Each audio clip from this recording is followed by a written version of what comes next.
नमस्कार, मेरा नाम डॉक्टर गुरप्रीत कौर। आप सभी को मेरी ओर से अंतर्राष्ट्रीय योग दिवस की शुभकामनाएं।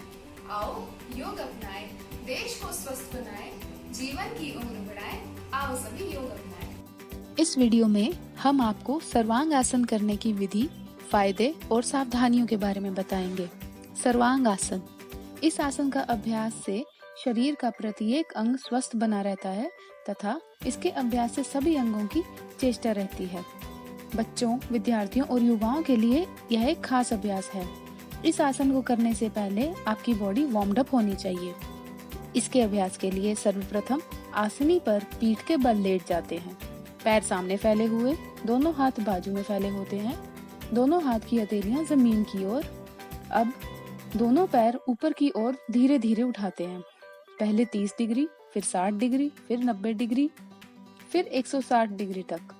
दोनों हाथ कमर के पीछे, जहां तक संभव हो पीठ और पैर को ऊपर उठाते हैं।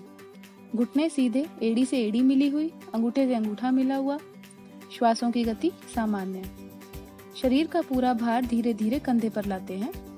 ठुड्डी कंठस्थान पर लगने लगती है। कोहनी, कंधे और सिर के पिछले वाले हिस्से पर शरीर का भार संतुलित करते हैं। बॉडी वेट को बैलेंस करते हैं। एक अभ्यास को आधे मिनट से लेकर 2 मिनट तक कर सकते हैं। आसन की पूर्णता के पश्चात उसी क्रम में धीरे धीरे कंधों को धरती पर गिराते हुए फिर पुनः शरीर को कमर तक धरती पर रखकर फिर पुनः पैरों को भी धरती पर लाते हैं। समाप्ति पर शवासन यानी विश्राम आसन का कम से कम 10 से 20 सेकंड के लिए अभ्यास करते हैं। यह शरीर की संतुलन के लिए, ऊर्जा के लिए आवश्यक है। योग आसन को हमेशा एकाग्रता पूर्वक यानी फुल कंसंट्रेशन के साथ करना चाहिए। जिनको उच्च रक्तचाप यानी हाइपरटेंशन, बीपी, हृदय रोग, hernia, cervical issues, spinal injuries हो या कोई ऑपरेशन कराया हो, वह लोग यह आसन ना करें। इस आसन को करने से थायराइड, पैराथायराइड और पिट्यूटरी ग्लैंड स्टिमुलेट होकर एक्टिवेट होता है, जिससे thyroid disorders, growth related disorders में लाभ मिलता है। आपका वेनस रिटर्न तेज होता है। वेरिकोज वेन्स, अर्श यानी हेमोरॉइड्स, पैरों में सूजन जैसे रोगों में लाभ मिलता है। इससे नेत्र, कर्ण, नासा, जीवा, सिर के बाल व चेहरे की त्वचा का रक्त प्रवाह बढ़ जाता है। मनुष्य के दिमाग को सही रक्त प्रवाह मिलने से मानसिक स्थिति तंदुरुस्त रहती है, अर्थात डिप्रेशन आदि से दूर ही रहता है। कंधे, हाथों व हाथ के पंजे भी मजबूत होते हैं।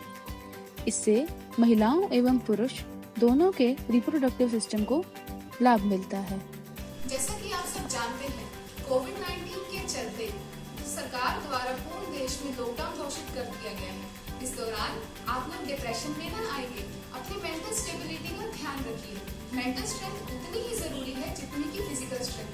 खाने में विटामिन्स, मिनरल्स, डेयरी प्रोडक्ट्स, सभी चीज का ध्यान रखें। एक और चीज, विटामिन डी, जिसका सोर्स होता है सनलाइट यानी कि सूर्य की रोशनी, उसका पूर्ण रूप से ग्रहण करें। इससे हमारी हड्डियां मजबूत बनती हैं। आप भी आयुर्वेद और योग को अपने जीवन में अपनाइए और अपना जीवन सफल बनाइए। जय हिंद।